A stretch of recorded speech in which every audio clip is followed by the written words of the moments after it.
Welcome to Wholesale Hotline, where we cover everything to do with wholesale real estate. I'm Jamil Damji. I'm Brent Daniels. And I am Morby. And together we cover the most important parts of wholesale real estate. Lead generation. Conversion of sellers into contracts. And dispositions. Guys, remember when you're watching this show, do us a favor and squad up in the comments. Make sure that you are liking and subscribing to the YouTube channels and in the Facebook group Wholesale Hotline.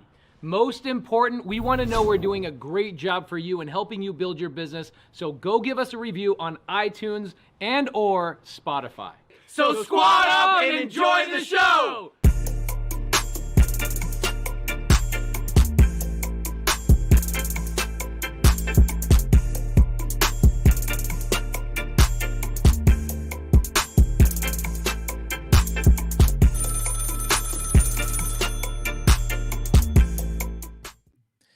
Welcome everybody to Wholesale Hotline. What episode are we on today? 194. 194 episodes not missed, guys. We get about 200 to 400,000 downloads of the show every single month. So thank you guys for subscribing to the YouTube channels. Thank you for giving us some love. Our channel just hit 250,000, which is awesome. Brent and Jamil are blowing up on their channels as well. This is freaking amazing, and we appreciate you guys tuning in. We have an amazing topic to talk about today. We are going to be talking about the recent conversations in the agent world and how does that change the world for the real estate investors like ourselves, whether you're a wholesaler, whether you're a transaction coordinator, whether you're an agent that already works with investors. How does this change the world that we are operating in? I think it's going to make a massive impact. I think it's going to create waves, and it already is creating waves of at least understanding and maybe more confusion than anything else. What is going to change with agents. And so we have a special guest with us today. He's a gentleman out of California, and his name is Aaron Novello. I've been watching him on social media. I'd say the last 3 or 4 months, he's been popping up in my feed. I followed him because, you know, you'll see stuff like in your feed and you go, oh, that was pretty good. You pass. And you go, oh, that was pretty good. You pass. And then like the 4th time, you're like, damn, dude, this guy just dropped fire. And then you give him a little bit of a follow. So welcome to the stage, Aaron Novello. How you doing, brother? Doing great, brother. I'm really glad to be here with you guys today. Thank you, dude. Our audience primarily are either A, wholesalers, or B, real estate investors, people that are buying and holding. And I'd say about 40-50% of our audience are licensed agents, but don't do that as their primary objective. They use their license maybe to have MLS access. They use their license to have data from, you know, all of those things. And they probably take some listings here and there. I'd say 4 or 5 a year.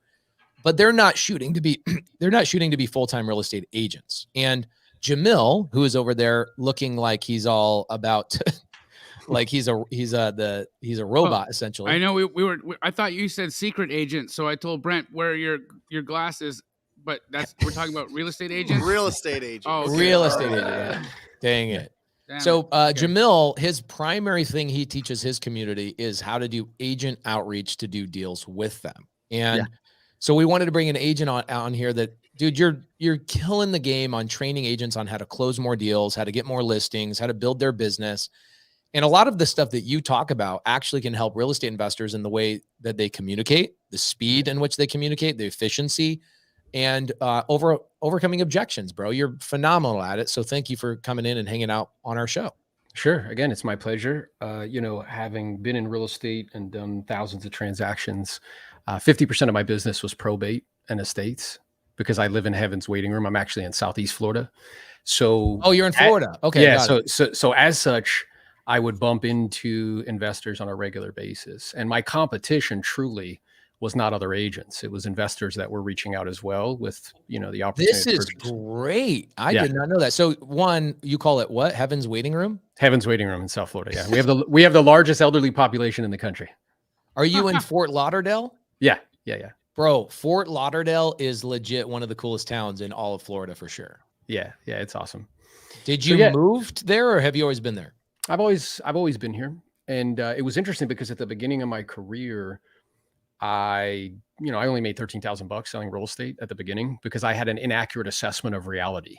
You know, I didn't understand that this game was like selling books door to door, knives door to door, subscriptions over the phone. And I was also in a very specific environment because in 2006, like That was a very specific economic environment and real estate environment in which everything was flying off the shelf. People had FOMO. If you dressed like a rum dum and had flip flops and didn't say anything stupid, you could still make $100,000, right? And I was selling a lot of condo conversions because I was in Gainesville, Florida, and that's what was moving, and they were paying 6% commissions to do that. And then the economic environment changed radically, and there was an economic collapse, and then all of those condo conversions went away. Jamil, this is literally Jamil's story. He was 2000 Jamil, when did you get your first deal? What year was that? 2002, and I wholesaled single family until I moved into apartment buildings in around 2004. And for the purpose of condo conversions, actually, interestingly enough. And, watching all these developers make a bunch of money, I decided I wanted to be a developer myself. So in 2006, I ended up taking all of the cash that I had made as a wholesaler, and I purchased 4 apartment buildings. And by the end of 2008, I lost $12 million cash, all 4 buildings, my primary residence, my parents' primary residence, all our vehicles. But hey, I'm still here. It was a very expensive learning experience. I had a mentor one time tell me it's just tuition to the game. That's for sure. Yeah. For sure. So how did you, what was, when the economic world changed, what was your next step? What were you? Yeah. So I didn't know what to do. So I got access to the best coaches, the best trainers, the best mentors, and they gave me a specific strategy. They taught me that this was a sales business, and it allowed me to focus time and energy and stack my time on top of the skill of selling real estate in high volume, which compounds over time. It's what allows me to do everything that I'm doing now, not only sell 2,000 homes, but have a coaching company, attract agents, all that stuff. And he gave me also a strategy that worked in that environment, because it's interesting. Like if you asked agents, investors, was 2000, let's say that time frame that Jamil was just speaking about, 2006 to 2000, let's say 8, 9, was that a good time to be in the market? Depends on who you ask. Yeah. If you asked agents that were doing traditional business, they were sucking wind. If you asked agents that were doing short sales, REOs. Yeah. If they are working with investors, they made more money than they probably ever made in their whole life. All the agents who are doing auction stuff and representing. Yeah, absolutely. 100%. It's because they pivoted, right? So at the time they were telling me, hey, you should be calling expired listings. Well, if you look at a chart of expired listings over the history, it was the absolute best time to be doing that. So I grew my business 25% year over year, from 0 to 100, in 5 years, working that particular. So this was 2008 hits, economic change, the winds change everything. You guys jump on expired listings, which right now I think expired listings are one of the greatest lists you could call on right now, especially if you're using creative finance. It's like, oh my gosh, I get so many agents that I just recruit them to just call the expired listings. I'm like, wait, my broker told me to call expired listings. I'm like, yeah. We're not doing what your stupid broker told you. Okay. Your broker, the reason they call them brokers is because they're broker than you. Yeah. Don't listen to the guy. He doesn't know what he's talking about. Call them and tell them that I want to buy their property on seller finance. I'll give them the number they want. They just got to give me the terms that make sense for both parties. And those agents are making great money, but the agents that are just trying to do traditional listings right now are maybe having a little bit of a harder time. So you started calling expired listings in 2008 through 2013. That was your main market? Yeah, that was the main market, and that's how we grew. And then what happened is in 2010, 11, the marketplace gets better. So what happens to expireds? They go shrink. away. Yeah. So for 3 months, I'm beating my head against the wall. And I realized, look, there's not enough leads in order for me to continue to grow and expand. And that is completely unacceptable to me. So I'm going to either find the way or I'm going to make the way. And serendipitously, I was in a mastermind group. This guy's talking about probates. He gives me access to this course. And I shifted and I changed the amount of time I'm calling expireds up probates. And 5 years later, it's 50% of our business. And Love it. What's interesting about that is that it's completely market resistant. Because, people are passing away and that happens no matter what. 65% of those homes are free and clear statistically. And if there is motivation, it's extremely high. right? It's typically you're listing the property for the heir who does not want to deal with the property. They don't want to fix it up. They don't want to deal with the payments. That they're just like, dude, get rid of the freaking house. Is that typical seller? And this is really interesting because what would happen is I would go directly to the personal representatives or executors, right? Because attorneys, they have gatekeepers and they think they're smarter than you. They don't want to talk to you. So I would get their contact information and contact information for beneficiaries, go directly to them, use that skill set that we've learned over an extended period of time. And it was not uncommon, Pace, that I would go in and they're like, hey, let me show you something. And they would drop on the counter like 200 mailings from investors and wholesalers. Yeah. And so then what happened was, which was interesting, is investors in the community started noticing that I was listing a lot of these properties and they were good values. So they started to reach out to me and I created a relationship with one locally. So when there was opportunities, I would just let him know about them. Same thing you guys are proposing or suggesting. Yeah, sounds like the same relationship I have with Monique. Yeah. Yeah. So, Aaron, before you came on the show, I was talking about an agent that we have come on here maybe once, twice a year. Her name is Monique Walker. She does the same thing for Jamil. Jamil probably makes $1 million and she makes $1 million a year. So both of them are taking home $1 million off of that one relationship every single year, doing exactly what you're talking about. Yeah, I know Monique. We were in mastermind groups together. Oh, she's one of the best, dude. She's so great. Yeah, she's solid. So yeah, and what I think I want to circle back to something that you said about the broker. Like, I understand we're being playful. Like what I'm aware of is really okay. So I was in a crowd and I recently asked somebody, I said, hey, Aaron, let me introduce you to one of my best friends of all time, Jerry Norton. He showed up a little bit late because he's in Puerto Rico. He forgot what time zone it was. No worries, dude. What's up? It happened to me all day. I was sharing with a group recently. I asked them a question. I said, how do you think we see? And they all look at me. I'm like, it's not a trick question. Like, how do you think we see? And they all tell me their eyes. I'm like, what if I told you that's not the way that you see? I'm like, well, what do you mean? I said, it's actually your mind that sees. So if your mind is blind to the possibility, your eyes will be blind to the opportunity. So in other words, there will be an opportunity right in front of you and you literally won't see it.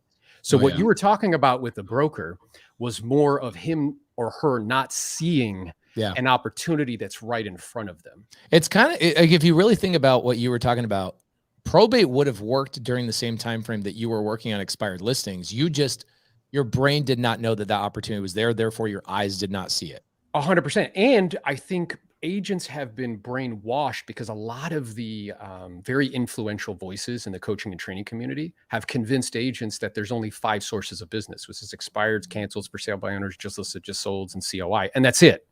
What's COI? A circle of influence? Yeah, center of influence and that sort of thing. And what I'm aware of is they would actually be better served to think more like wholesalers, because I'm aware that you guys have a multitude of lists. There's probably I think it's like 55 sources of deals. Yeah. Right. So it's crazy. If they just thought about it that way, and then if they also open their mind to, hey, like if there's an opportunity here, I can provide you with multiple options. So one option is that perhaps we can purchase it, or we can, something of that nature, and we can serve that need. And if you actually want retail at a higher price, then maybe we connect you with Paces people because they can do creative finance. So what it is it's a lack of knowledge and a lack of information is really what it is, right? The challenge that we run into, and I love agents. My wife's an agent, my partner's an agent, Jerry's been an agent. Jamil, you're not licensed, are you? No, but my whole Brent, are you still licensed, Brent? Yeah, and same story, Aaron. I mean, you went to probates. I just went to ugly houses, right? I would just drive around, find all the ugly houses and start calling them. But I can't tell you how many, I don't know, hundreds, maybe thousands of hours of calling canceled, expireds, just listed, just sold over and over, 9 to noon every day. And then I just switched it, right? Like you're talking about. You just switch it to a different avatar, a different filter that you can put out. And there's so many opportunities. And agents should know this as well. I mean, the wholesaling is an incredibly what is the deal with that though? Like here's the deal.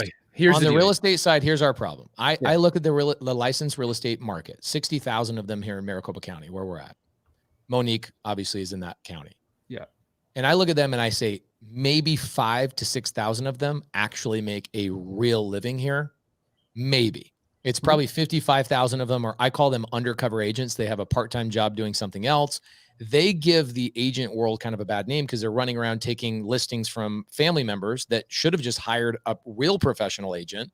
So I think part of it is that the oversaturation of agents in the market and how the consumer will hire agents because of out of obligation. I think a part of it has made it so agents are not loved in our world, but the agents, even at the top, they get a little bit cocky because I have a license and therefore I know things. And so they're not open to possibilities a lot of times. And it's not until the market pivots like it currently is right now that I think their minds finally open because their bank accounts dwindle down to nothing. Do you think I'm accurate on any of that stuff, or is it a different so viewpoint? a couple of things I think you're accurate on. One is that 5% of the agents do 95% of the business, and that's statistical. So if you go into any brokerage, there'll be like 200 agents. There'll be 10 of them or 20 of them that do all of the business in the whole office, and everybody else shares whatever's left. The other thing I think that's true is that for a very long time, until we'll see what the ramifications are from this lawsuit, but the barrier to entry to become an agent is embarrassingly low. You need a 75 on a test, which is a C. You need $1,000, and you can't be a felon yet. That's it. Yeah. So what I'm aware of is sadly it's lower to be a wholesaler, but I get the point. So that leads to mediocrity at scale, because there's no real barriers to entry, right? So I think as a ramification of these lawsuits, like there'll be appeals and we'll see what happens.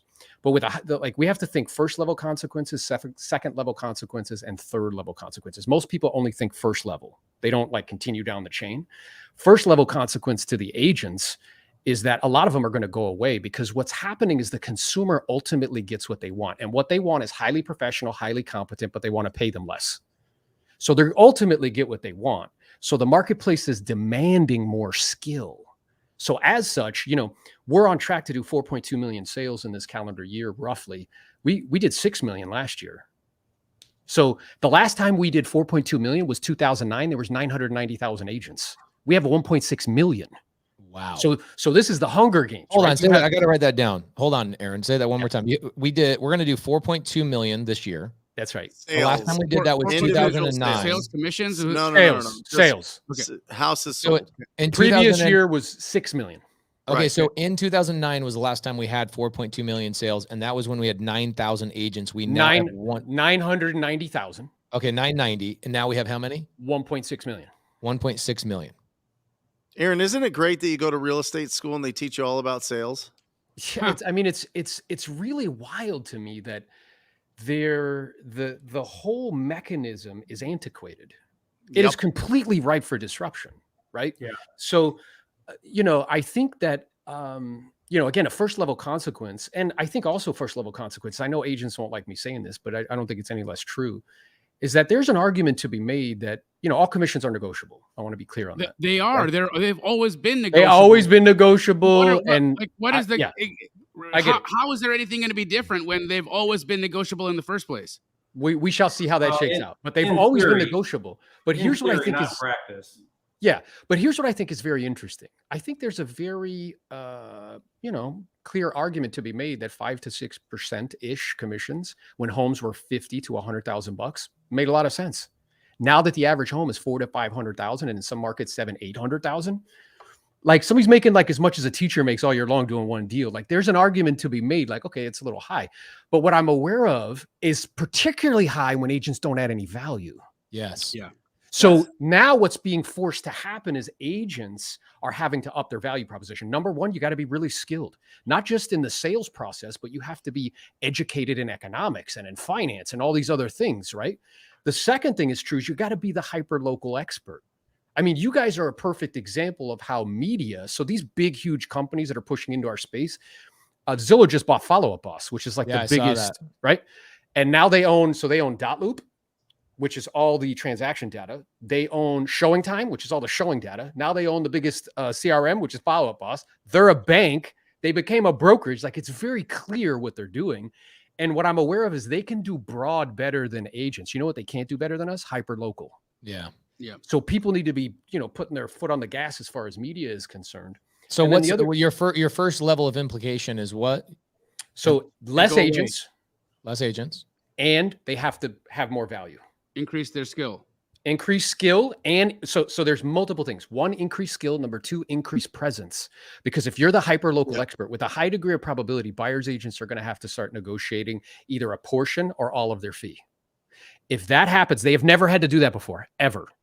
If I have a lot of attention as being someone, right, a lot of eyeballs that watch me for being someone that does deals locally, can be trusted, is that going to help me in the course of negotiating? 100%. Is that going to help me in the course of being able to do more deals? 100%. But this is something that a lot of people are sleeping on. You know this, I know this, right? And then a third level consequence is agents need to become vertically integrated. You see, because part of the reason, what? here's what I mean by that. So part of the reason why you guys say, like, how come agents don't see this? You know why? Because their head is stuck in the short game. They need money to pay bills, Pace. Yeah. So because of that, they're just thinking deals. Like, where's the next deal? Because I got to pay rent. They can't pick their head up long enough to look around and be like, oh, what has more leverage? What compounds? Like, what's a bigger opportunity, right? So what I mean by vertical integration is they need multiple ways of earning income, not just commissions. So having equity. Is Aaron actually a wholesaler? Because I swear he's just saying. He sounds a lot like a wholesaler, guys. Like, Gary, bro, what do you think?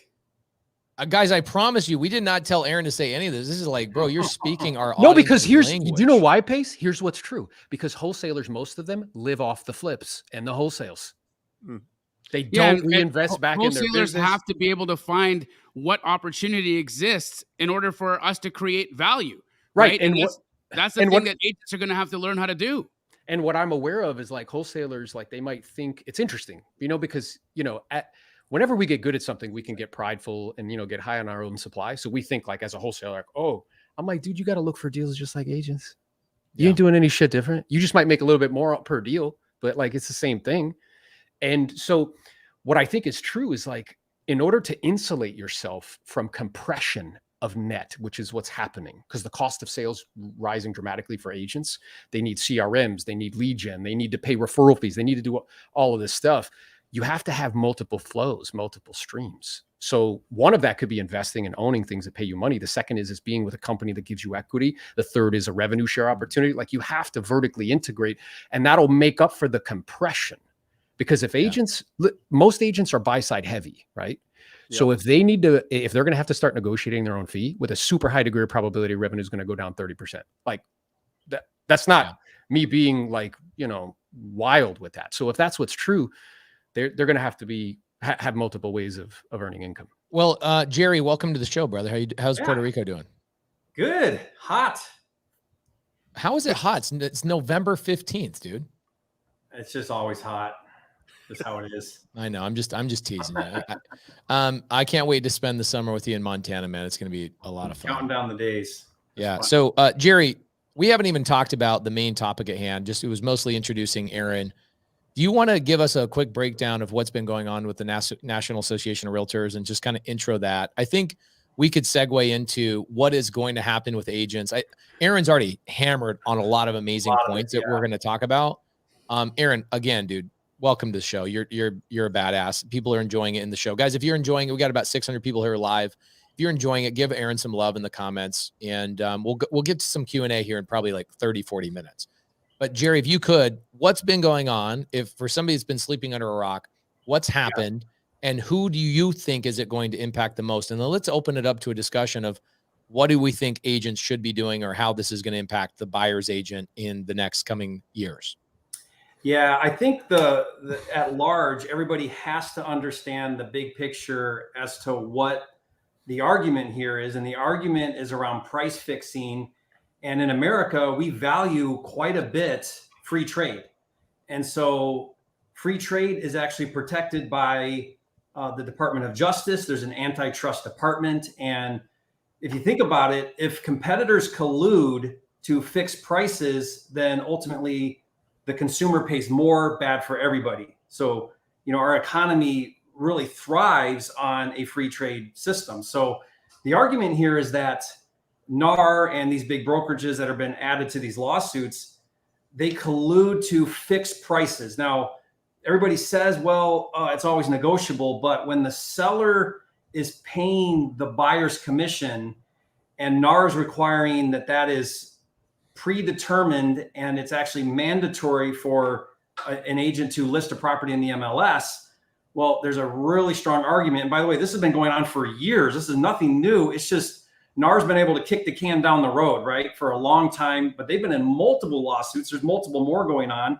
It's a class action lawsuit that's going on right now. What's interesting is the minute that they awarded, treble damages of $5.3 billion, then instantly all these other copycat, lawsuits popped up. So because it's a class action, what that means is it means everybody can jump in. So this went from this one case went from Missouri and some, a handful to now really all of the United States. Everybody can now jump in on this class action suit. So it's fascinating because no longer is it kick the can down the road. The DOJ is very clear about what they want to see. They want to see sellers representing sellers getting paid by sellers. They want to see buyers represented by buyers' agents getting paid by buyers' agents. They want to see a clear distinction between the two. So that's going to radically transform, maybe not radically, but it's going to transform the way that buyer's agency is handled, because now the buyer has to pre-negotiate his commission. And so this is going to be what's going to change here. The biggest change I see with all of this is that agents are going to have to learn negotiation and sales. They're going to have to bring their value, like Aaron was saying. They're going to have to sell their value, whereas before they didn't have to. It was just set in stone. They got the 2.5% to 3%, whether they did a good job or not. There was no conversation around it.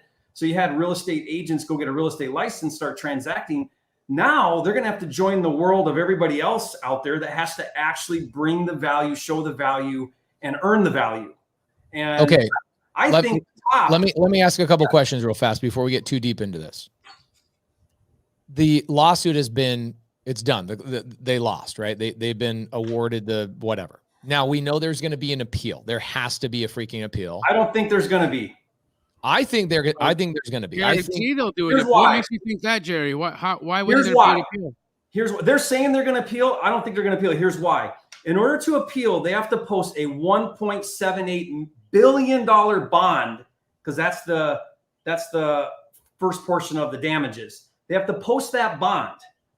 And this is not covered in any insurances because it's antitrust. So it's not covered under E&O. It's not covered under liability. Would they need to do the whole bond or 10% of the bond like normal? Everything I'm seeing is they have to pay the $1.78 billion bond to appeal.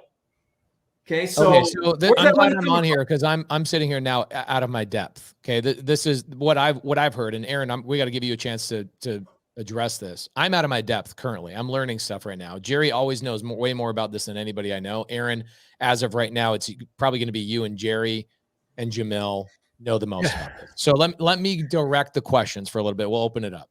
Yeah. So a couple companies have already settled, and they settled prior to them being found liable. So what does that mean, Aaron?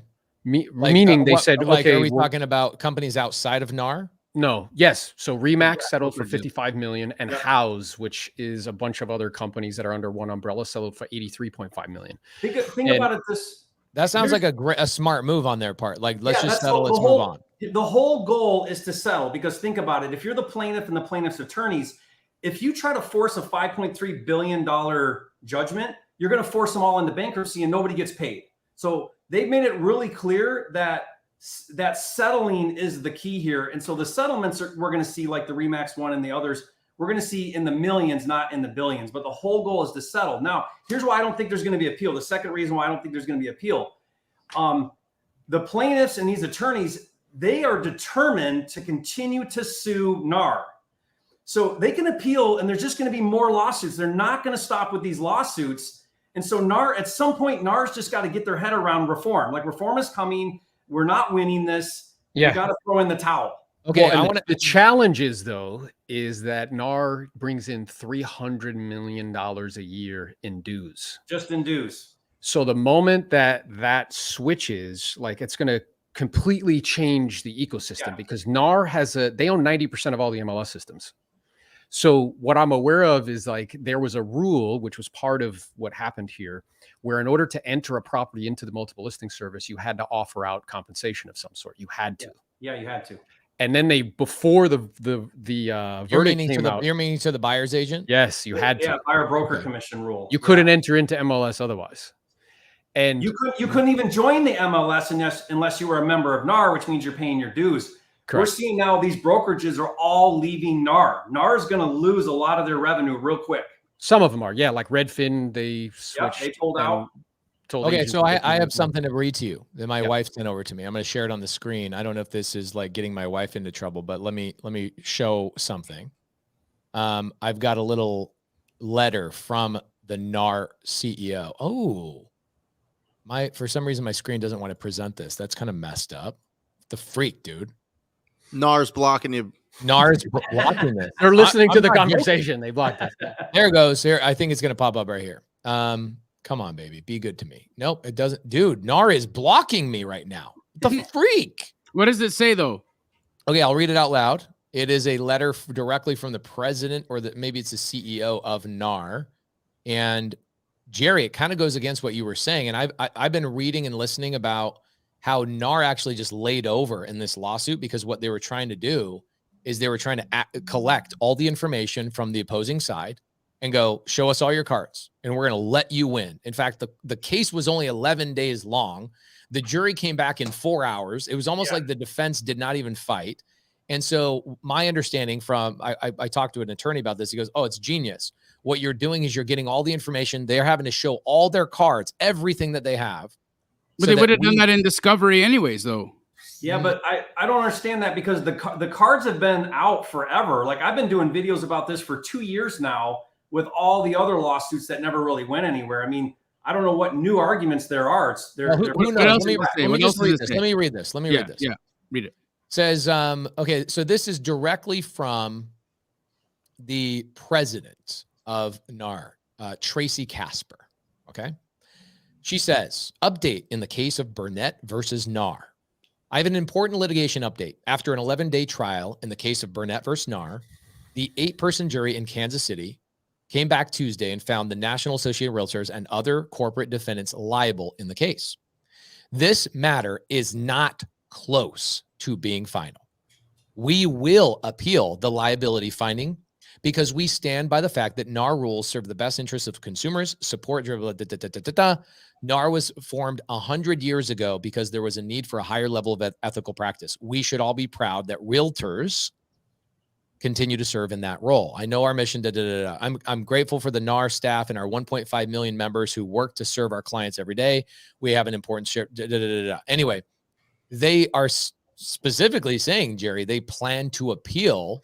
I'll bet you you'll see more of these settlements in the next 30 days. That's my prediction, is they're going to settle. You think not more settlements with NAR, but you're talking about outside of NAR settlements. Even I don't know what NAR. Yeah, maybe I don't know what NAR is going to do, but all of the copycat lawsuits are now open. Like there's new lawsuits filed, all joining this class action suit. Same day that the verdict came out, they filed lawsuits against Encompass, EXP, like all these other companies. So NAR is going to keep fighting these lawsuits with everybody and anybody? Like everybody's jumping in. Aaron, what's your thoughts on this? Jerry thinks that no, they're not going to appeal. The NAR president says they are. What are your thoughts on this? Yeah, I think with a high degree of probability they will appeal. I think it will change. I think the way we enter information into the MLS system will change. It's already starting to change. MLS systems, NAR changed their participation rule, and they said now you can offer $0 instead of $1 at a minimum. MLS systems are starting to change. So what I think is very interesting is as a listing agent, as I'm hearing you guys have this conversation and what will happen with like buy sides, yeah, buyer's agents haven't had to negotiate their fee. Listing agents have, though. So 80% of my business, 80% of the 2,000 homes I sold were listings sold. So that's a conversation we were having all the time about how to demonstrate value. Now, what part of what we would say to people, which is still true, it's no different, is like, look, you know, what I'm aware of is the professional fee is one of the tools that we use to market the property in terms of what we offer out to another agent if they can find us a buyer that is ready, willing, and able to purchase, because agents do not control what people buy, but they do have influence over what they see. So we'll go over the options that you have because I want you to feel comfortable with the one we end up choosing. Whatever you decide, I'll support you 100%. One option is we offer out what's customary, whatever is customary in your geographic area. The logic behind that strategy is we broaden the exposure and we increase the chances we get more people to look at it, which will ultimately end up with you getting the most and doing it quickly and efficiently. The second strategy is we offer out something less. In doing so, we could end up limiting the exposure. We could ultimately end up with you getting less offers and ultimately netting less. Now, Aaron, this is you speaking to your listing client, correct? Yes, a seller. Now, what's true though is the only thing that's going to change now is we could say to them like, hey, this is just future casting. What I'm aware of is that right now the buyer's agents, because of some changes that have been made, they may have to negotiate a portion of their fee with their buyer. Their client, yeah. I'm curious, if we made that negotiation easier for them, do you think it would increase the probability that they would show and sell our home? Yep. And then be quiet, because Mhm. people don't do what you want them to do. They do what they self-discover. So what I'm aware of is, yes, will the practical kind of legal structure of how information, because this is all about data. That's all this is about. Will the data and the way it's inputted change? Yes. Will who compensates who change? But I'm also where we have a whole like generation of people that are accustomed to things being done one way. You think that's going to change like this? No. That will take time to like push through a system. But for agents that know how to demonstrate value and also offer a menu of options pace. So option one, let's say, is at, a certain fee, whatever that fee is, and you get basic shit for that.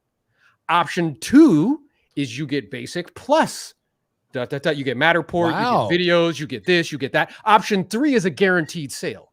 The guaranteed Are agents currently doing that, Aaron? No, but they need to be. And they need to start thinking. This is what I've been coaching our, high-level clients on. You need to start thinking that way and providing a menu of options, because that's how consumers are used to making decisions. When you guys go somewhere, you're like, hey, what's the cheap shit? What's the middle stuff? What's expensive? Mm-hmm. And with Sorry, Aaron. Go. Yeah, and I was going to say, if it's expensive and it adds value, it saves me time, or I can do it quickly and efficiently. Like if I have the resources, I'll do it. So offering that menu and the guaranteed sale is like, look, not only do you get the basic, but you also get Matterport, you get this. Guaranteed is we stage it. We pay for the appraisal. We pay for the inspection, and we'll give you $1,000 towards whatever comes up in the inspection, right? So we do things. Now I give you a choice. And then I look at the home seller and I say, hey, Mr. and Mrs. Seller, I know you shared with me that you have to be in Colorado in the next 60 days, which means we have to be under contract in the next 30 to 45 because it takes 30 days to close. So what I'm aware of is I'm going to present you with these options. Whatever you decide, I'll support you. There's basic, there's middle, and there's guaranteed. Here's what the guarantee is. And Mrs. Seller's going to look at Mr. Seller and be like, honey, we got to get to Colorado. We should do the guaranteed. And you're like, yeah, let's do it. And that'll be at a higher fee. So agents are just going to have to. Aaron, are you thinking the higher fee is going to be higher than the current 3% that a listing agent will typically take? You think it'll even be more than that now? Well, let's say that a portion of, because remember, if the buyer's agents are going to have to negotiate, let's say a portion, if not all of their fee. If let's say an agent is between 1% and 3% on the listing side, but if we offer something that is higher than that, we can offer out something on the other side, plus do all of these other things, which will increase the probability that people will want to show and sell the property. Do you think that this will, I'm not a licensed agent, and thank goodness I'm not. I just don't have the personality for it. But I look at the industry and I go, why do I need a buyer's agent? Now, I know what buyer's agents bring to the table. I watch the therapy they give their clients. They're walking these clients through the largest decision they've ever made in their entire life. I get why buyer's agents are here and the value they provide. However, sellers don't. Okay. Now I look at sellers, and sellers don't even respect a lot of agents. If an agent spoke to me like that, Aaron, just so you know, I would respect the hell out of you and I would hire you in 2 seconds. Yeah. Okay. Most agents don't speak like that. And nor do most listing agents talk about how buyer's agents are so vitally important, because they're the ones that are bringing that buyer to the table, right? Listing agents want to take the credit for the house selling. Yeah. Do you think that this change and this new mindset that's going to be coming out might take 2 years, might take 8 years, whatever it is? Do you think that it, in a lot of ways, will eradicate a buyer's agent's need to be in this transaction? And do you think that there will be such thing as buyers going directly to a listing agent without a buyer's agent representation? I think that's going to happen. I mean, I think that'll happen. It happens now. Like you guys, from 2020 to 2021, I had people delivering pies at my office to try to get offers accepted. I had people calling me 15 times a day and texting me and sending flowers and shit just to get their offers accepted. You're welcome. It happens now, but it's interesting that was something Jamil was teaching all his people to go. They bought pie stores, bro. They flat out buy pie stores. So I know, but do you know what's interesting about that? I had these mixed feelings about it, because in any other industry, like if I tried to do something to get you to do what I want, it's called a bribe. It's like it puts agents in a very precarious situation where they are desperate, like most of them. I mean, right? it's just pie, bro. No, here's what I mean. You know what they do? They Fried write. pie. Here's what they do. They start with pie, but then they're like, "Hey, I I will start with pie. Then they're taking you to the games Oh, and they're fucking taking get you no." out. And then you know what they're saying? I'll give you the other side and blah blah blah. You got multiple offers, and now as an agent, the flesh is weak. So you have all these offers. You got Yep. one that's going to pay you a bunch more money. That's what we do. I To know, do but then you gotta agency be is in- the- Flesh is the weak. key to the I like how kingdom. Aaron drops the biblical references. I It love puts that. it puts an agent in this very precarious, and then everybody gets mad at the listing agent. Well, it's like, bro, like people are throwing money at them, and you expect them to be super ethical, like super on point when somebody's trying to throw an extra 15, 20,000 bucks at them? Jerry, what are your thoughts on the buyer's agent, and where does this leave the buyer's agent over the next several years? Well, I think what's interesting is everybody's wanting to know, okay, well, if the buyer is responsible for the buyer's agent, how is that going to play out? Because Well, dude, now, how does the buyer afford that? Like, especially right. an So there's a- FHA Well, buyer. I look at an their offer just FHA gets buyer. I'm like, lower, how that's does all. an FHA buyer afford a buyer's agent? They don't. Yeah, there's a couple ideas that everyone's kicking around. One would be that it's rolled into the loan. In fact, there's already talk with Fannie and Freddie about doing that. Second thing, though, is going to be almost like we do seller concessions. So buyer has their commission that they owe the buyer's agent, but then they ask the seller to give a concession in the amount of the commission owed, and then it's paid that way. What is So that? it's still separated, but it's paid as a concession from the seller at closing. So it's not So it's coming still out. coming from the seller. I mean, we do that every day, seller concessions. Well, no, it's the seller's just giving it as a credit to then for the buyer to then have the funds to pay it at closing. You know, on the FHA side of things, if Fannie Freddie rolled that into the loan, that makes a lot of freaking sense, right? Because I look at when this was all coming out, my wife she shared a video. My wife loves Jerry, I think, more than she loves me, but she sends me a Jerry YouTube video. And she's like, look at Jerry, you know, because you did a video maybe a year and a half ago that she shared with me. I know you've been doing this for a couple of years, but she shares this video to me. And I go, this is going to kill the buyer's agent. She's like, right. Like none of my buyers I've ever represented could have ever afforded to pay for me. Now, she's also going to a specific demographic, right? My wife represents me. So she just through the flips and the listings and the stuff that we have going on, my wife is just my in-house agent. So she's a top 1% agent without really having to go out and look for business.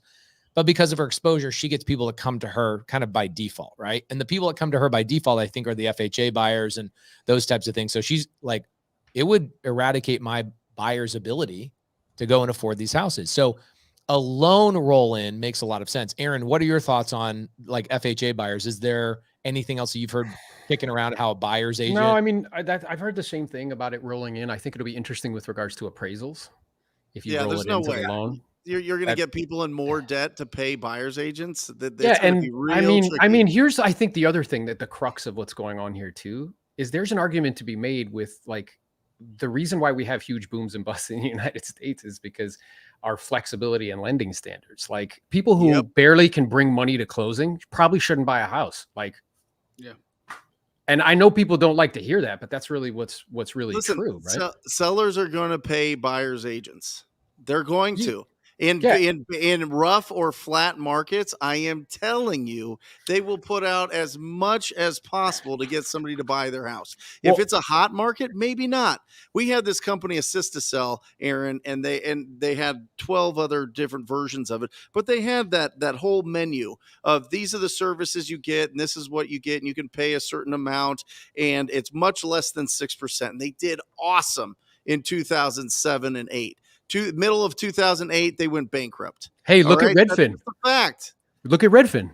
So Of that course. model, when you salary agents and you give away all of these percentage points, it works in a rock star market. When revenue goes down, they just switch to having their agents be commissioned now. So what I think you're right, Brent, that people will pay just like we all do. Guys, nobody gives a shit that these are $1,000. No. Nobody. You know why? Because it's so valuable. And Mhm. for most people, their home purchase is the absolute largest transaction they will ever do in their whole life. So they want us involved. They just perhaps how we're involved, how we get compensated to be involved. That's what's up for debate and change. Listen, most people don't want to negotiate.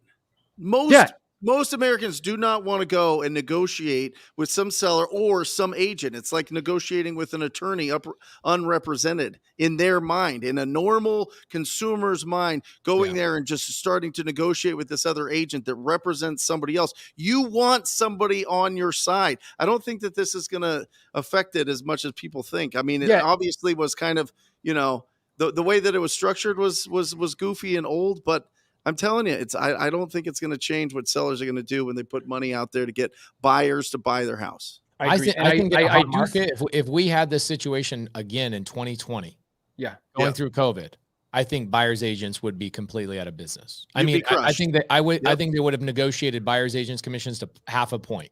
Well, I would propose, Pace, that during that time, they did almost go out of business because the guys like me crushed it. They had to submit 55 offers to get one accepted. Yeah, that's true. So their revenue went down dramatically because the truth is, and here's the other truth that people don't like, it's not that skilled of an activity. Truthfully, it's less skilled than listing property in high volume. So if you look at this from a 30,000 foot view, all of these systems, MLS, Zillow, Redfin, do you know what they all need like oxygen to breathe that without it, they die immediately? Humans. Data. Listings. Data. Listings are data. They need data. Without it, they die. So if I'm a prodigious provider of data, I will continue to be disproportionately rewarded for my efforts. Does the system need buyer's agents? Not as much. It needs them, but not as much. Now, what it will force people to do, in my opinion, is the agents that work on the buy side have to add more value. Tangible value. So look, if you list and sell with me, guess what? You get to use my moving truck for free. If you list and sell with me, I will stage your home for free. If you list and sell with me, then I own an Airbnb. And if you need a place to stay in between, I'll let you stay there for a week, up to 2 weeks for free until you like real value, not like I'm worth it.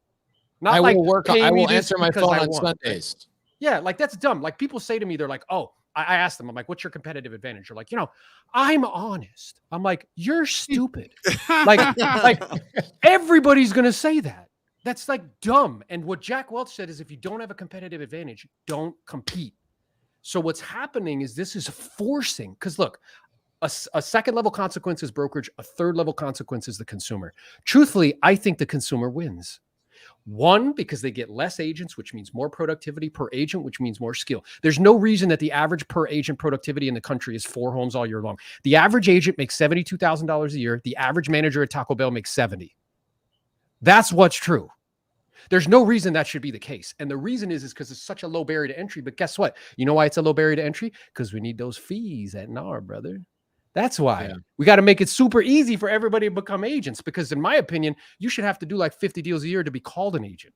And then maybe like 20 deals a year to be like a junior associate. All the time. People have to go to college for 4 years to get a $60,000 a year job, right? And then they have to work up and work up and work up. They have to prove themselves. And then you put somebody through $1,000 course. They don't know how to comp. They don't know how to sell. Yeah, I mean, they don't Aaron, know the laws. Let me ask you this. They don't know how to fill out paperwork. And then they're going and representing sellers on their largest asset. Well, not only representing them, but called the fiduciary in that transaction. And I'm crazy. It drives me wild to hear, real estate agents are being given that responsibility of being the fiduciary. And for those of you that don't understand what a fiduciary is, that means where you have the legal obligation to serve your client's best interests above all. How are you supposed to serve your client's best interest above all when you haven't even learned how to value property in your licensing school? How many agents have you talked to, Aaron, that learned how to comp when they were getting their license? 0, because it's not part of the equation. Again, how does not understanding how to value a property how does that disqualify or not be something that should qualify you to be a fiduciary? Well, here's what I would take it one step further, Jamil. Yeah. 65% of Americans live paycheck to paycheck, which means 65% of all agents live paycheck to paycheck. How are you possibly qualified to have any financial conversation with anybody about anything? You're not. So what I think is true is that, again, the consumer wins. You know what they get? They get less agents, which means better agents who know what they're doing. Transaction volume's higher. They have more experience. They're more skilled in multiple facets. And they also get potentially at a less price. Okay, so here's a good question. Jerry, I'll start you off on this one. let's say I'm an agent, right? I'm one of the 60,000 agents that are leaving the industry this year. And next year, it'll probably be closer to 100,000 agents that will leave the industry. Instead of leaving the industry as an agent, what should I be doing maybe to compete? Is it going after creative finance deals? Is it going after wholesale opportunities? What should I be doing to compete? I mean, I think number one is agents. I think we're going to naturally see a real shift in the relationship between agent and investor. And this is probably because we're investors, so we're most interested in this part of the dynamic. But I think we're going to see a big shift from this animosity between agent and investor to a collaboration between agent and investor, because now that agent has to now earn their value. And who better than, I mean, we all believe this. I heard you just talking about this, Pace. We all believe this. For an agent, an investor should be your number one client because they're repeat buyers. I mean, like, why are agents not working more closely with investors? I think we're going to see that dynamic shift drastically for the top agents. Now, I think that number is going to be huge, the fallout. I think attrition is going to be 20 to 40% of agents are going to go away in the next 24 months. So you're thinking out of the 1.6 million agents we have, we're going to lose roughly 500,000 in the next 24 months. I believe so, because they're not going to innovate. They're not going to learn sales skills. They're not going to learn what it takes to implement now in a new emerging way. I'm talking buyer's agents, right? But I think the ones that are going to really rise to the top are going to be very investor friendly, and they're going to do more than just write contracts. They're going to be, like Aaron was saying, a bunch of things. I'm thinking of things like, help do your walkthroughs, help create your designs if you're a flipper, maybe help do scopes of work or find solutions to things. There's so many more value add things that agents can do.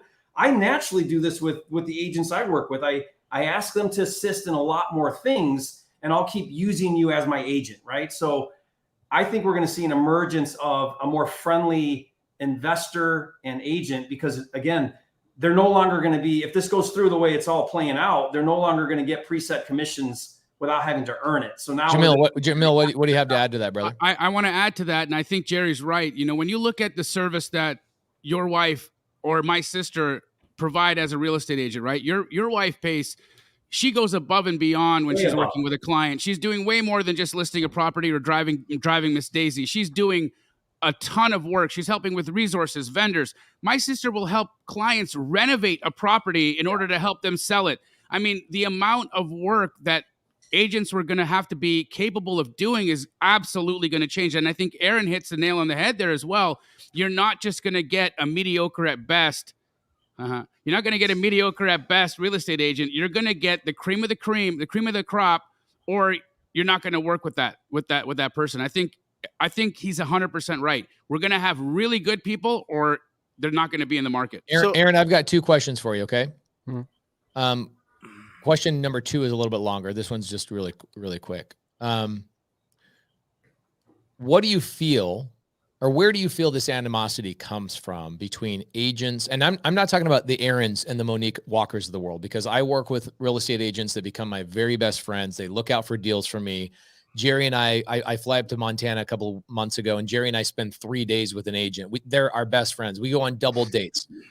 I'm not talking about the 5% of the producers that are actually doing the work and they understand it. Maybe it's even less than 5% that are like friendly with real estate investors, but I'm not talking about those. Throw those agents out of this question. Where does the animosity come from, at least on your side? Yeah. Between the Capulets and the Montagues, which is the agents and the real estate investors. I got the Shakespearean reference. So, I think it's twofold. One is my life dramatically changed when I stopped looking at people as competitors, and instead I looked at them as collaborators. And I believe that collaboration is the new currency. So, I think that, I was just on Ryan Pineda's podcast. He's like, I'm talking to an agent. It's like, what if I said that every time I hopped on a call? It's a fucking wholesaler. Like, these guys. You know what I'm saying? Like, it's like, why do you need to do that? Like, there's no reason to do that, right? Don't. Yep. So I think it's ego, and I think it's like just I think what's also true And here's what's also true. There's a very interesting friction. So there were multiple times where because I would do 50 to 60 probates a year out of 150 to 180 transactions a year, right? There were multiple times in those instances where an investor made an offer of 200. I get involved. The offer goes up to 250. And I'm like, look, if you don't do a fucking thing, we'll get $350,000 all day long. You won't have to do anything. And we would. So there was there was a competitive environment. And I know investors here locally were like, shit, Aaron's on the case. Like, if that's what's going to happen, I'm probably not going to, right? I was going to give them a reason to put it on the open market instead of, just kind of wholesaling it or letting an investor buy it. So I think that there's a legitimate reason for the friction because it's a competitive thing. But I also think that there's just for some reason, because both, everybody over at Ryan's team, they all started off as agents. I'm like, so why are you shitting on them, bro? You started off that way, bro. Why is that a bad thing? I want to address that real quick because I agree with you entirely. But I also think there's another layer to it. And the other layer is both sides are highly uneducated, right? Wholesalers are a very low barrier of entry. There is no barrier to entry. Yeah. It's, you could even have an Android and crush it. Forget about even having $1,000 iPhone, right? So there's very little barrier to entry. What I run into on the wholesale side, I used to be primarily a wholesaler.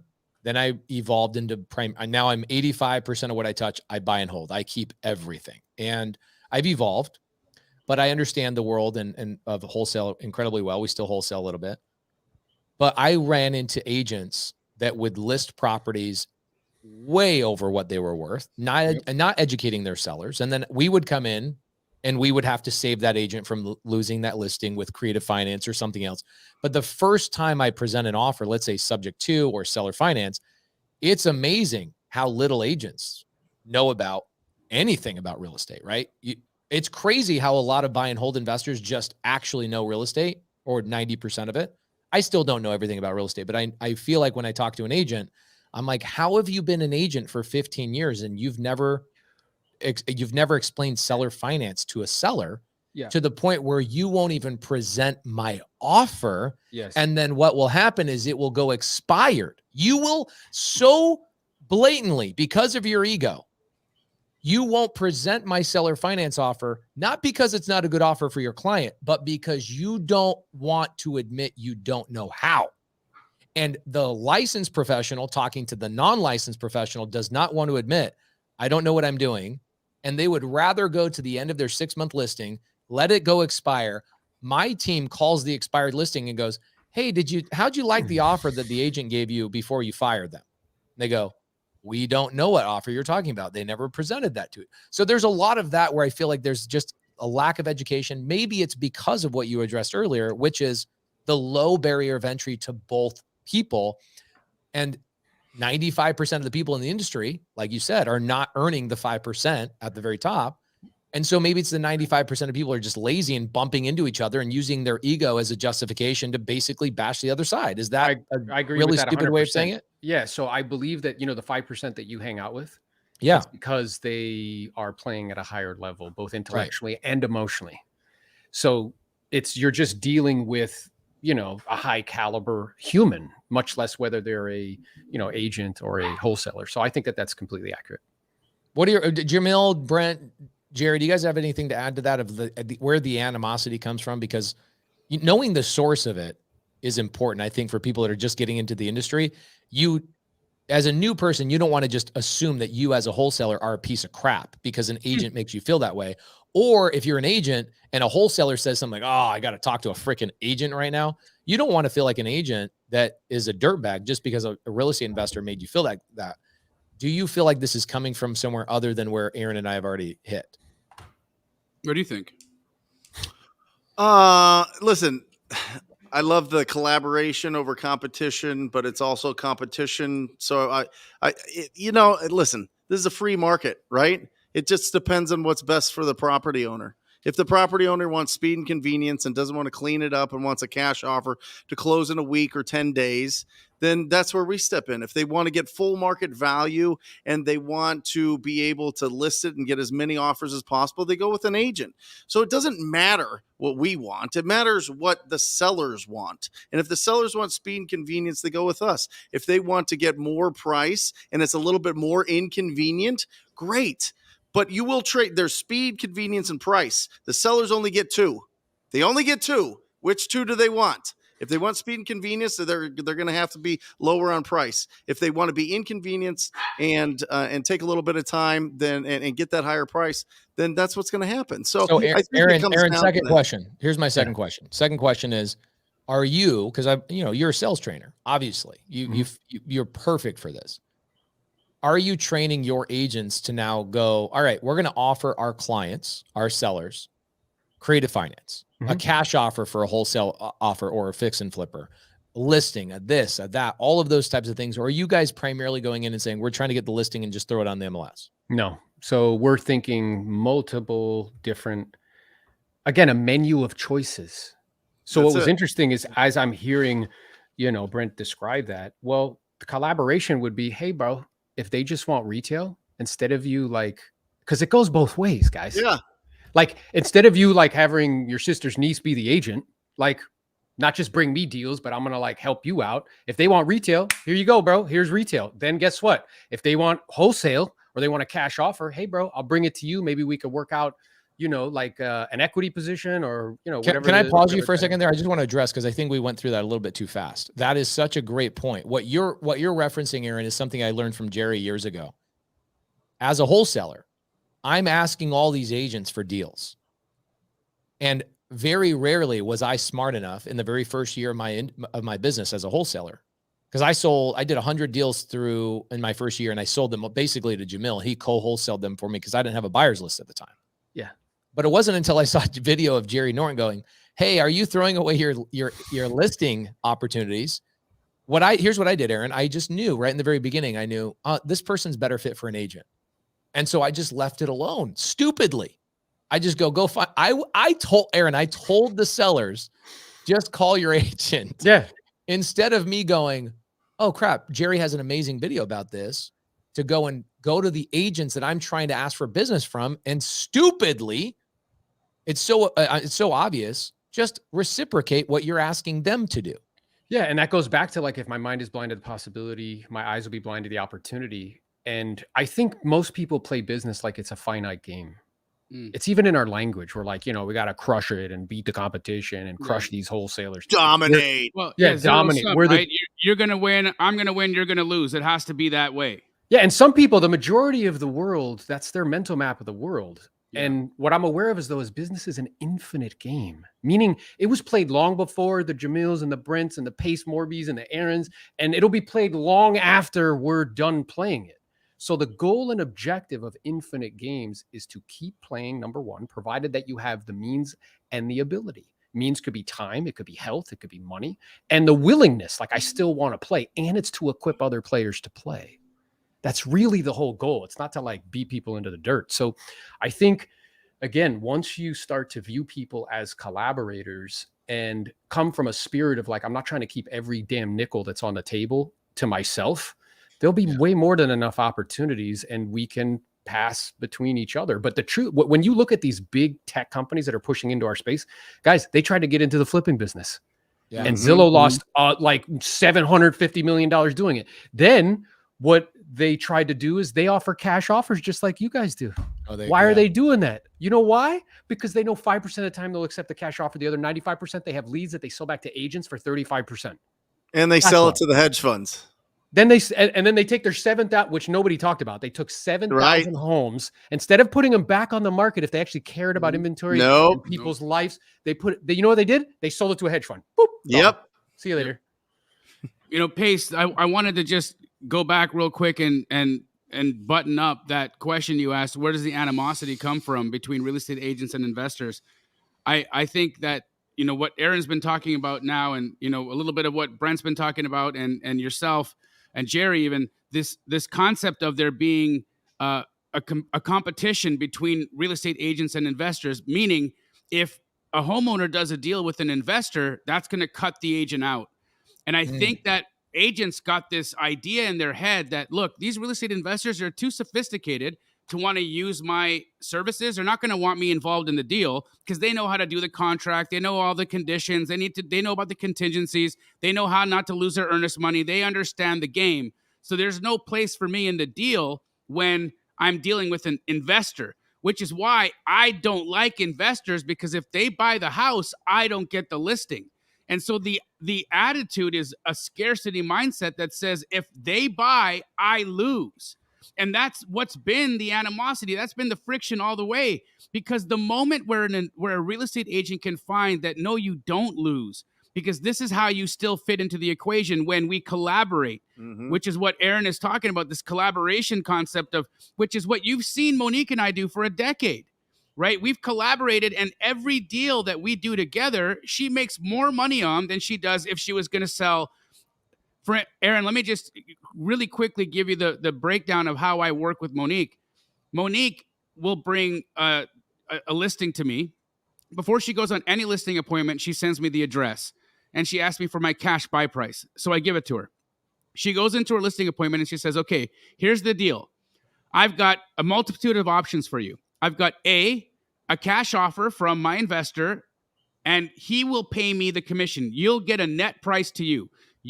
I'm not even going to be representing you in that situation. I'm going to represent him, and he's going to buy it, and he'll pay me a commission.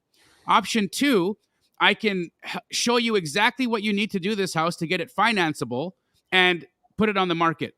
Option 3, I can show you what you need to do to take this all the way to ARV, or give this a complete retail renovation so you can maximize the amount of money that you can make on this house. That's going to take a little bit of risk. It's going to take investment, but it's going to generate you the most money for your deal. Here are your options. Which will you take? 10% of the time they choose option 1, where I'm the buyer. 10% of the time they choose me, right? And those are the only 10% where I'm actually really should be in the deal anyways, because it wouldn't make sense if it was a prettier house or another kind of deal. So that collaborative effect that her and I have with each other give the seller all the options they need under the rainbow. And now that seller gets to make an educated decision to say, I'm going to choose speed and convenience, or I'm going to take a little bit of risk and do some work and make a little bit more, or I'm going to go balls to the wall and be HGTV today, and I'm going to make $100,000 more on this house than I should have in the first place. That's what agents should be doing. They should be coming to their sellers with the whole host of options. I agree. Multiple options. And what popped into my head, Jamil, as I hear you talking, like, instead of having a relationship with an investor, what they're doing is they're going to Open Door, and Open Door is making the cash offer. Yep. So it's like, what would make more sense is to have a relationship with a local investor that you can do that with. And again, for it to be reciprocated, for it to go back and forth in terms of opportunities, that there's more than enough money on the table. And that would make sense. The other thing that popped into my head, Pace, you know what's really interesting is that all of because wholesalers have coaching conventions and agents, they never hang out together. I know, isn't that interesting? It's very interesting. There's no like gathering of wholesalers and investors, and or let's say like investors and real estate agents, and we just call it like real estate. They don't do it. And that's part of also the animosity, Jamil, because you're never bumping into them or hanging out with them. You're never spending time with them. Like, I don't know who the other person on the other end who sends me automated emails on every single listing that I have. Have you guys ever disliked somebody for whatever stupid human reason, and then you run into them in real life and you're like, dude, you're like, I like you. You're freaking cool, dude. Yeah. And the older you get, you realize that's like everybody for the most part, especially high performers. Like I've never disliked a high performer, because I'm like, I know no matter how big of a butthole you are on social media, I'm going to meet you and I'm going to be like, you're freaking cool, dude. I like you. Jerry, I've got a question for you, brother. I am a wholesaler and I want to reciprocate to these agents. How can I do that if I'm only doing direct to agent as my lead source? Right? Because what my value was, I was direct to seller, right? So Aaron, in our industry, we say direct to seller, direct to agent, right? Jamil teaches a lot of direct to agent. I did all direct to seller for my first 7 years in the business. I was doing billboards, TV, We Buy Ugly Houses. Yeah. I owned one of those territories for 3 years, and that's how I got, actually 4 years. I owned Phoenix area. So it was radio, TV, blah, blah, blah, all the things. And I sold my franchise after I learned how to generate leads from Brent Daniels, how to go out and go, I don't need that franchise model anymore. I'm going to go out and just do my own thing direct to seller. So we built a door knocking team. We did that for a couple of years until COVID hit. We were doing 20 wholesale deals a month just out of door knocking foreclosures. So being direct to seller, Jerry, I have that amazing opportunity to go to my 5 to 10 agents that I love doing business with and going, hey guys, I'm going to do a round table, a round robin type of opportunity, because I can't just have one relationship with one agent in order for me to get enough wholesale deals to scale. So I'm going to do kind of a round robin type of thing. And that's what I would do with my direct to seller model.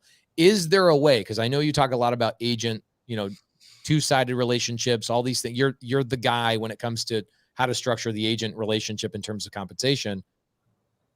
Do I have an advantage if I'm direct to agent, or do I need to be direct to seller in order to bring that advantage to an agent in terms of the reciprocation? Yeah, I mean, this is a fascinating question. There's a part of this whole thing that, as a direct to agent investor, I've got some concerns about a model that I've done really, really well with. I know Jamil teaches this as well, which is the double dip strategy known as dual agency. So dual agency is when the agent can represent the seller and the buyer in the same transaction. Well, if the DOJ is very clear about separation of representation, then I think we might see dual agency go away. It's already banned in, I think, 12 states. I think we're going to see where that's going to become a little trickier, where same agent representing buyer and seller, just to keep that separation more clear. So what does that mean for me? It means that model's worked really, really well for 20 years. I mean, I've done it so well for such a long time. Am I worried about it? Not at all, because everything's going to be innovative now. So what's going to be the new way that we work together? How do we transact together? How do we create these relationships? I'm not real sure yet how that's all going to emerge, but I know one thing. For me, I see the value in what an agent does, because an agent is out there talking to these sellers. So if I can create these relationships with these agents, they're going to run across leads. They're going to bird dog for me. They're going to be a huge source of lead flow. And now I just got to get creative on how do I work with these agents when it comes to acquisition, and then how do I work with agents when it comes to disposition. So we do a lot of that too. I sell quite a bit of real estate with agents, either through, lots of different ways, but novations, and we list a lot. And so I want to create these relationships with all the agents on both buy and sell. And how do we work together? What values do you want to bring? Now it's going to be a lot more of like, let's get creative here, because we're kind of getting away from traditional commission structure. So it's going to be, I think it's going to be exciting. It's going to be fun. Speaking about getting creative, I immediately thought, as you were speaking, you were talking about, here you are doing a double dip strategy. The DOJ says, hey, we can't have the agent doing the same thing. Aaron, how do you feel about, as an agent, before I ask the question, how do you feel about double dip strategy? You like it, or you try and stay away from it? I mean, again, obviously you get paid more money. So, it's exciting when that happens. I think where it becomes sticky is when people try to use that as a mechanism to influence the agent on which offer to take. That's where it gets interesting, because then you're appealing to the DOJ is stepping in. Yeah, well, you're trying to appeal to the lesser angels of people's nature, which is like when there's money on the table. But has the DOJ gotten involved on dual agency at the moment, or just no? They haven't. They're not at all commenting on that. They're just commenting on who's paying. But you said it's illegal in 12 states. I'm speculating that's on the chopping block next. Yeah, but it's illegal in 12 states for an agent to represent both sides.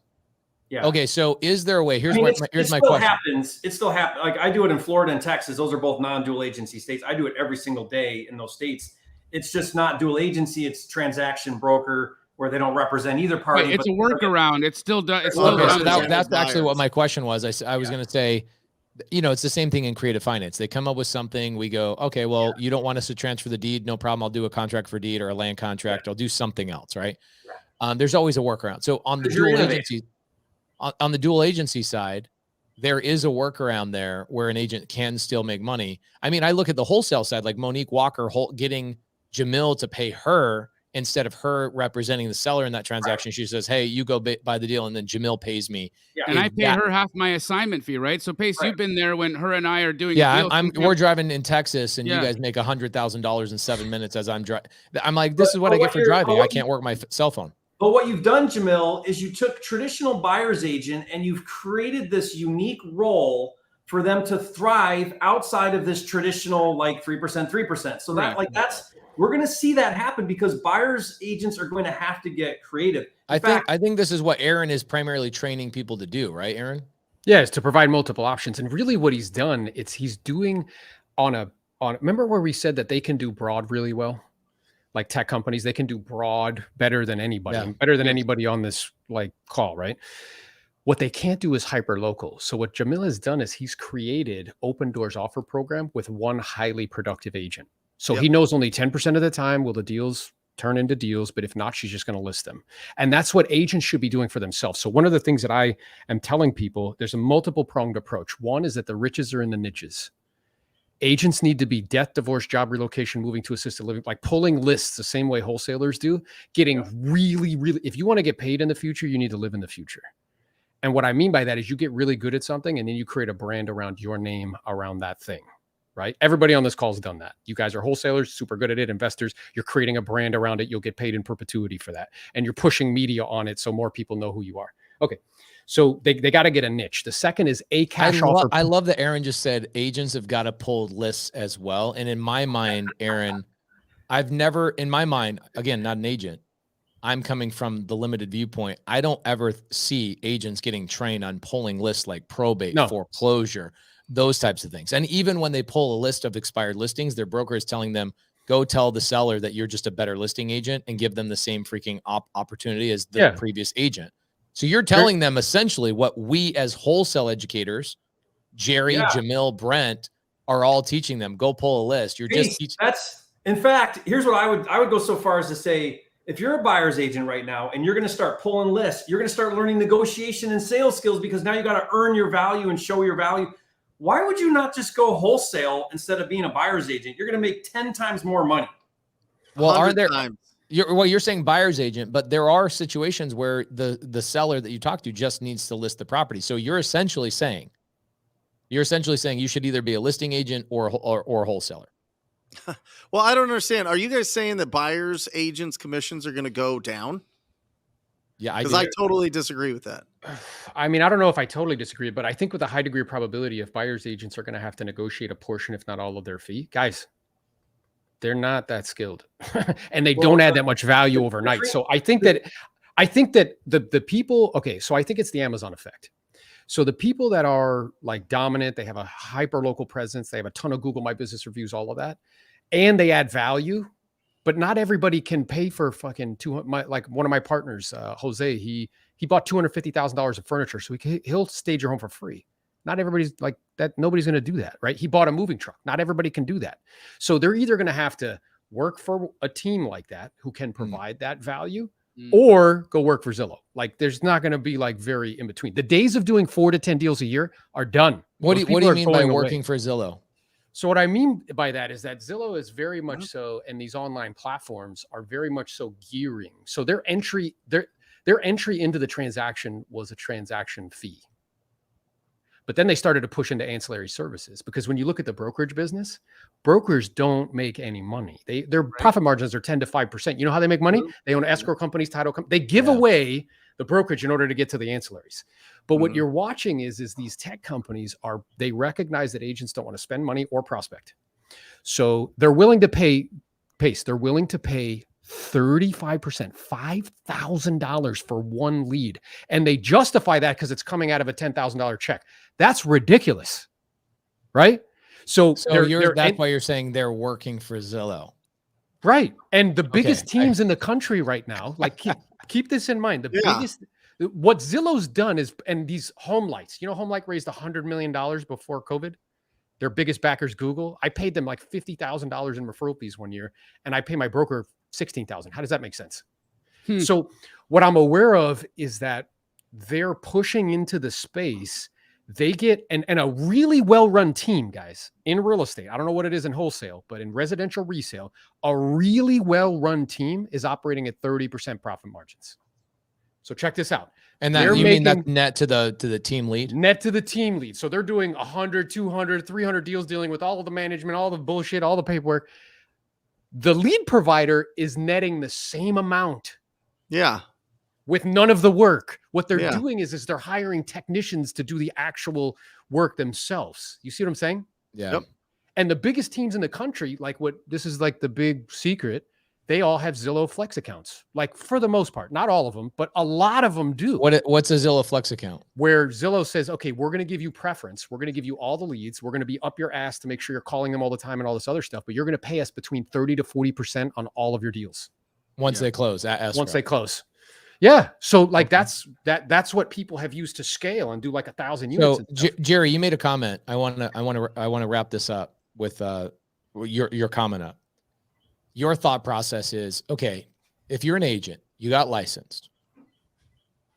Why go out and be an agent in practice if you're going to go out and do all this prospecting, which is what wholesalers and real estate investors are doing, right? We're going direct to seller. We're negotiating. We're going and buying house. I mean, 60% of my deals are direct to seller. Right? Like no agents involved. We're calling foreclosure. Thank goodness for agents that can't do their jobs, whether it's educating your seller before the listing that they're trying to oversell their property, or B, they just don't provide a service. Because for me as a buyer, my team calls expired listings after we've already talked to the agent. The agent doesn't do their job. Majority of my deals are coming from expired listings right now. So you're saying as an agent, why would I call those lists just to try and resell or list them? Why not try and wholesale them or buy them yourself? Is that what you're saying? Yeah, my point is the bar is going to drastically increase now if an agent now has to act like we already do as wholesalers. If they're running lists and prospecting and follow-ups and CRMs and marketing and sales and negotiating, they're going to learn. They have to learn all of that if they're going to survive and have multiple different ways of doing things.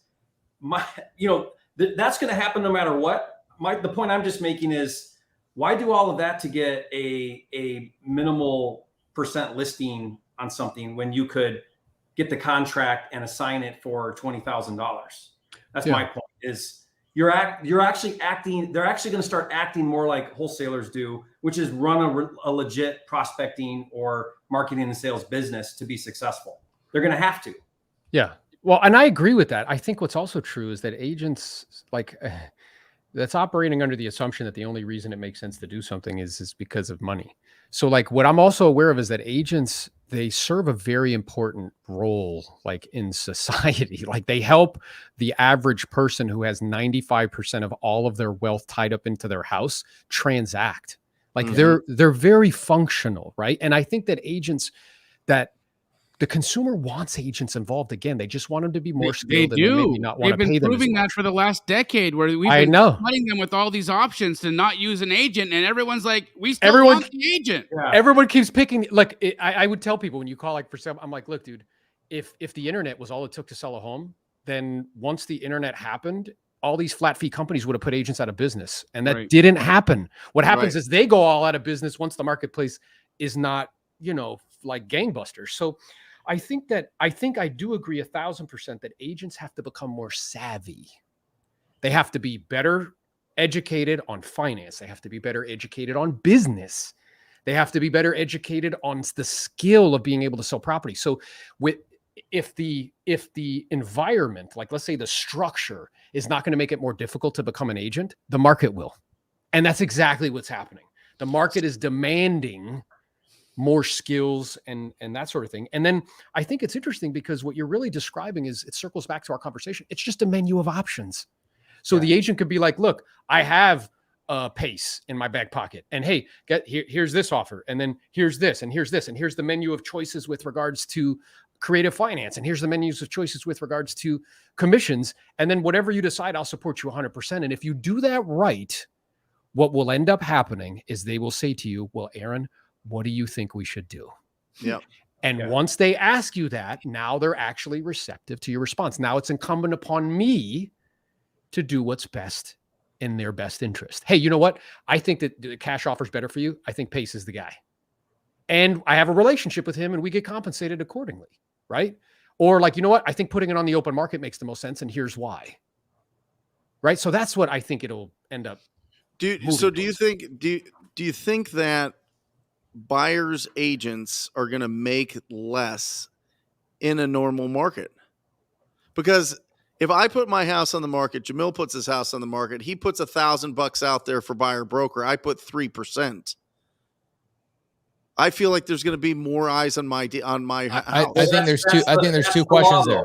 That's the law, though. You're not allowed to do that anymore. That's what's going away. You cannot. If that happens, you cannot dictate what the buyer's commission is going to be. The buyer has to go pre-negotiate that with their agent outside of the listing. So the consumer cannot put out money for people to buy their house for a buyer's agent? Is that what we're saying? They're saying they want to separate that. The seller no longer dictates what the buyer's commission is going to be. So what you're saying, Brent, is why is the whole argument. Because okay, hold on. What if I want to? Let's make sure this is clear. What if I, as a consumer, want to pay a buyer's agent? You want to incentivize them. I want to incentivize them to sell my house because I have to sell my house. That's what Aaron was talking about at the beginning of the show. He's saying, I go to my seller and I say, hey, let's talk about this. Here's the options, right? We can do what the market is dictating, which is, or always has dictated. Let's pay the buyer's agents because they're going to show more and blah, blah, blah, blah, blah. They can't I think all of that's going to happen. Here's my question. Are we saying that the listing is going to have it already predetermined of, hey, yes, we will pay your buyer's commission in this listing? Is that something they're getting rid of? That's the whole thing they want to get rid of. So the buyer's agent has to go to who to negotiate? The seller directly or to the buyer? The buyer. So I, as a consumer, can't 100% the buyer's losing commissions on this. Yeah. So me as a home seller cannot say, hey, I want to get every agent out there to come bring their buyers to me. That's what the government's going to say? Yep. That's what they're trying to get rid of. Because Aaron, is that your understanding? Because think about it. What you're doing then is you're saying that's what's happening. We're saying I put this to the test. So I had a house in Georgia that I flipped. I put a 2% commission on the buyer side. I dictated as the seller 2%. Crickets. 30 days later, I put it at 3%. Tons of showings to sell it in a week. Yeah. So they want to stop that because what it's doing is it's forcing price fixing because now sellers want to sell. They're going to offer a commission. Everyone's going to play the game. That's what's been happening. They want to. So what you're saying is that the listing is now not even going to have anything about commissions. So if I'm the buyer's agent, this is the way I understood it. I just want to make sure it's clear to the audience. What? I, as the buyer's agent, have to go to my buyer and say, I will represent you, but let's talk about what I'm going to get paid in this transaction. And you'll have to do a formal presentation. Before you even show a property, you're going to have to negotiate your commission with your buyer as a buyer's agent. So in the even same if me as a consumer want to pay a buyer's agent, okay. That's because they're separating it. It's no longer, the seller's no longer paying the commission. This is the whole entire thing. This is why Aaron and Jerry are both saying 500,000 agents will leave this industry. Yeah. Oh, I'm not even worried about the agents. I'm worried about me, the consumer. I'm worried about me in the marketplace. I'm worried about me selling my house in a bad market when nobody else wants to show it, but I put an incentive out to have agents come to buy my house. Hold on. And Brent, what you just said is NAR's argument. Yeah. That's exactly what it is. Where they're like, look, this actually is better for the consumer because it's more efficient. It causes homes to sell quicker, like that whole thing, right? So we'll see how it shakes out. But if anything on eBay, if I go put something on eBay, I can pay a sponsor fee to make sure that's seen at the top. That's crazy. You pay Facebook to run ads, right? Like what are we talking about? So I would have to go out there and try to like network with other buyers agents. So here's what's interesting: as an owner of a property, this already exists. This already exists, Brent, in other countries. So if you look at Australia, in Puerto Rico, where I live, there is no collaboration between commissions. So every single buyer's agent has to pre-negotiate their fee before they do a showing. Yeah, but that's not the U.S. What country is Puerto Rico in? That's normal. This is America. What country is Puerto Rico in, Jerry? Huh? So is their Puerto territory. Macau on the southeast. Self-governed. Jamil tried to get him on that one. What I'm aware of is that like in Australia, that's how it is. You have to negotiate your fee with the seller and a marketing fee of like what you're going to do. They have an auction. Like it's a whole. But guys, we have to make sure that we preface this, because we've got 700 people, almost 800 people watching this, and they're all about to have diarrhea. Okay, nothing is happening right now, guys. No. Nothing is happening right now. This isn't going to be a thing that you need to think about for the next 12 to 24 months. No. I isn't. But here's what I would suggest. There's already settlements that have happened with like Redfin, so there this is already happening. I think we're going to see there's massive no legislation though in the MLS systems. How they're posting and handling commissions. I think. Okay, so we got to. Normally this podcast goes an hour and a half. I think we go another 15 minutes on this. But Aaron, let me ask you this: is this already happening? If Redfin and these other companies have done settlements, have they already gone about doing business this way, saying, "Okay, you got us. No, you're right." No. So Remax, they settled, and House settled. Now, part of the House settlement is they had to change, because like brokerages can have like, hey, you can't list anything for less than this amount. They had to change in their documents. Sure. You can list it for whatever you want. So and NAR, before this whole thing happened, they changed their participation rule.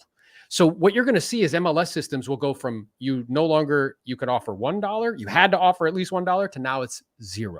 Now, practically, unless there's legislation, the way that it's done, I think would be customary. And again, as Brent was saying, there's definitely market dynamics that if you're offering out, more, that will increase the probability that, you'll get your home sold. Now, I do think though, that leaders anticipate and everybody else reacts.